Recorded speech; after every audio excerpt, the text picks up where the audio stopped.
Profound hearing loss है, कान बिल्कुल खराब है, उसको पहले जब ताली मारते थे वो सुनता था? हाँ सर, सुनता है अब तो सर। दादा बाबा हप करने लगा है सर। जैसे अपन बोल दो उससे हप कर दो तो हप करने लगा। फैन कहाँ है, काफी चीजें समझता है सर। मतलब दवाई के बाद सुनने लगा है? जी सर, मतलब ऐसा कि हाँ सर, कब लगता है कि जैसे अपन राइट साइड से भी आवाज करो, हाँ। दूर से थोड़ा लाउडली करो तो हाँ सर, आता है हल्का हाँ हल्का। तो 18 महीने का है ना, और इसको कॉकलियर इम्प्लांट बोला हुआ था ना? जी सर। कॉकलियर इम्प्लांट और हेयरिंग एड, और हेयरिंग एड भी शायद आपने लगा के देखा था कि नहीं? नहीं सर, हेयरिंग एड्स नहीं लगा के देखा था सर, बस स्पीच हम्म। थेरेपी करवा रहा था सर। थेरेपी तो आप कब से करवा रहे हो? सर अभी 1 ही महीने करवाया था, फिर नहीं करवाया। जब से हाँ। सर आपके पास से दवाई स्टार्ट की हाँ, थी पर तो उस फिर एक सर। महीने में तो नहीं फर्क आया था ना? नहीं सर। हाँ, अभी इस एक महीने में जो है आपको ये बोलने भी लगी है, जी सर। और ये जो है सुनने भी लगी है। जी सर। गुड़िया है ना?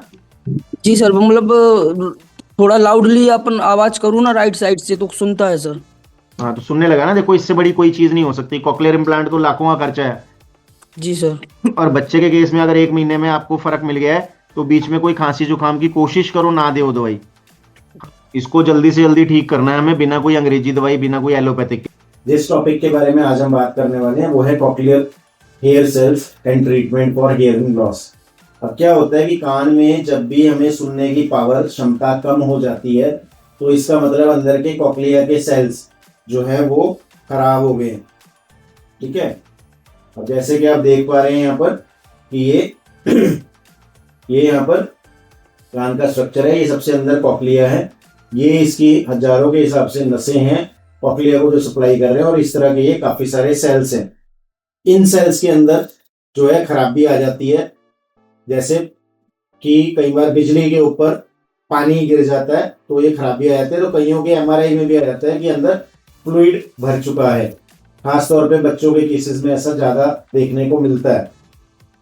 ठीक है, तो ये इस तरह के सेल्स हैं, देखिए कितनी माइन्यूटली ये कैसे तारे जुड़ी हुई है, बनी हुई है। ये एयर सेल्स हैं जिन्होंने सारी साउंड को एम्पलीफाई करना है। ठीक है ना, तो प्राइमरी साउंड ट्रांसड्यूसर्स जो इनर हेयर सेल्स हैं, जो अंदर के सेल हैं, और जो बाहर के हैं, उन्होंने बाहर को आपकी एम्पलीफाई करके आवाज को बढ़ा के सुनाना है। अंदर सुनने की क्षमता इसी से आती है। जैसा कि मैं अभी बोल रहा हूँ और आप तक आवाज पहुंच रही है, तो कितनी फास्ट ये सारी चीजें फंक्शन करती हैं।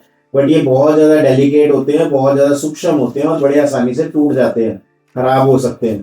तो सुनने लगा ना, देखो इससे बड़ी कोई चीज नहीं हो सकती, कॉकलियर इम्प्लांट तो लाखों का खर्चा है। जी सर।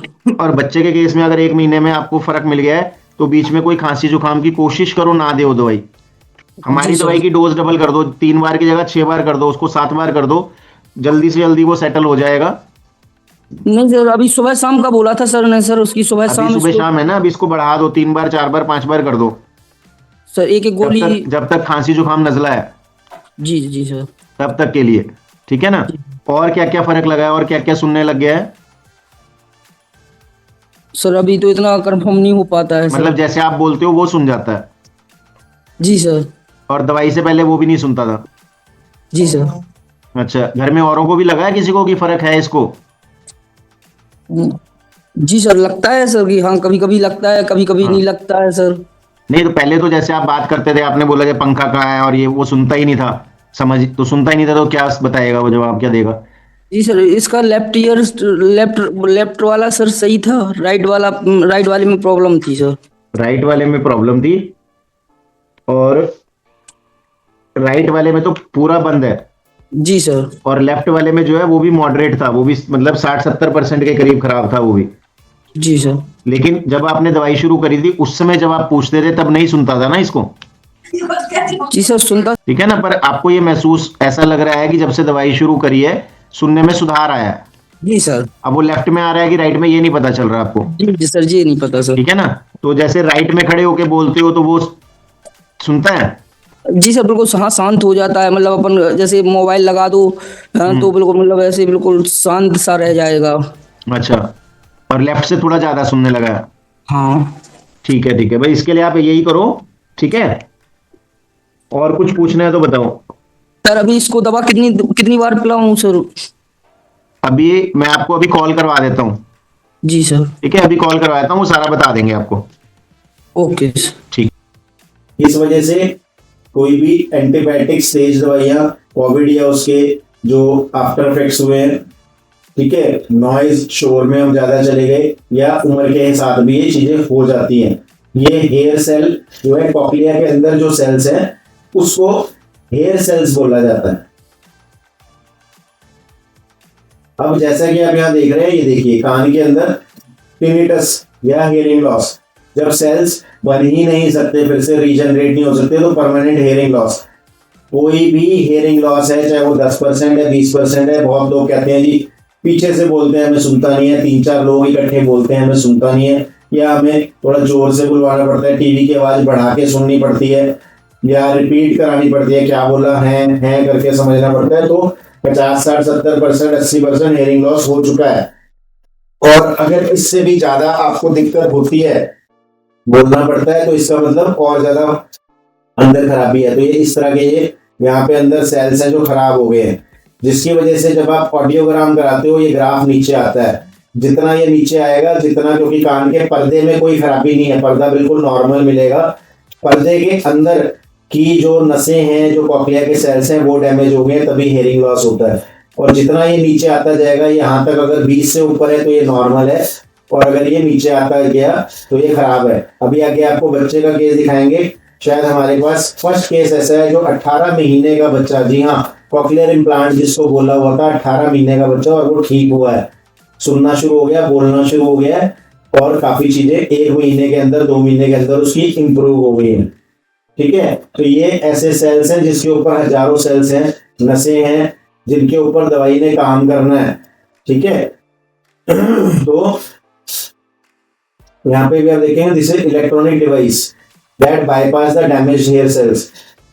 कॉक्लियर इम्प्लांट क्या चीज है कि एक डिवाइस जो यहां से डैमेज हेयर सेल्स की जगह दूसरे पे बाईपास कर जाती है। इस तरह की एक मशीन कॉक्लियर इम्प्लांट में बाहर लग जाती है, एक यहां से ऐसे करके अंदर तार डलेगी, और यहाँ पे एक छोटा सा यहाँ पे लगेगा, जो यहाँ पर स्टिमुलेशन करता है, उनको बाईपास करके बाहर से कोशिश करते हैं उसको कि आपको सुनने की पावर बेहतर या बढ़ सके, वापस आ सके। कॉक्लियर इम्प्लांट का ही विकल्प जो है वो हम दे रहे हैं। बहुत सारे पेशेंट हमारे पास ठीक हो रहे हैं, लेकिन पेशेंस के साथ। ठीक है, ये है आपकी जो परमानेंट ऐसे मशीन्स लगी रहेंगी बाद में, अगर आप कॉक्लियर इम्प्लांट करवाते हैं तो। ठीक है, उसके बाद जो इसके साइड इफेक्ट है, जो सर्जिकल है, वो सारा आपको पता ही है, इसके अपने क्या नुकसान होते हैं। 8 से 10 लाख 15 लाख रुपए का ऑपरेशन होता है, गारंटी इसमें कुछ नहीं होती इम्प्लांट में। तो इसीलिए अगर आप हमारे से दवाइयां ले रहे हैं तो सब्र के साथ चलें, जल्दबाजी में नहीं इस तरह से हेयर सेल्स बनते, जादू छुमंतर नहीं है। तो किसी भी तरह की जो चीजें हैं, एंटी इंफ्लेमेटरी ड्रग्स, एंटीबायोटिक्स, वो सारी चीजें, और अभी जो रिसर्च चल रही है वो हेयर सेल रीजनरेशन की चल रही है, और हमारी मेडिसिन इसी चीज पे काम करती है कि अंदर के हेयर सेल्स को रीजनरेट करती है, अंदर के कॉक्लिया के सेल्स को रीजनरेट करती है। ठीक है, तो अभी हमें ये देखिए किस तरह के ये सेल्स हैं, ये सही है, नॉर्मल है, कान के अंदर, कॉक्लिया के अंदर, ये कैसे डेड हो गए। ठीक है, नेक्स्ट देखते हैं। तो जो डेड वाले हैं, ये देखिए, ये बहुत ज्यादा डेड है, ये थोड़े से कम है, ये थोड़े से बेटर है, ये बिल्कुल नॉर्मल वाले। तो यहाँ पे सिग्नल जब पास ही नहीं होगा क्योंकि सेल्स खराब हुए हैं, तो इसी तरह की आपको दिक्कत आएगी। ये देखिए कितने क्लियर दिखाया हुआ है कि किस तरह से अंदर जो है सेल्स बने होते हैं ये। ठीक है, तो यही चीजों को हमें समझना है, और आगे हम पेशेंट को देखेंगे। जो बहुत सारे पेशेंट्स हैं हमारे पास जो ठीक हो रहे हैं, उसमें से 18 महीने का बच्चा, जी हाँ, अगर 18 महीने में कॉक्लियर इम्प्लांट बच गया और वो ठीक हो रहा है, तो आप भी उन्हीं में से हो सकते हैं। ठीक है, धन्यवाद।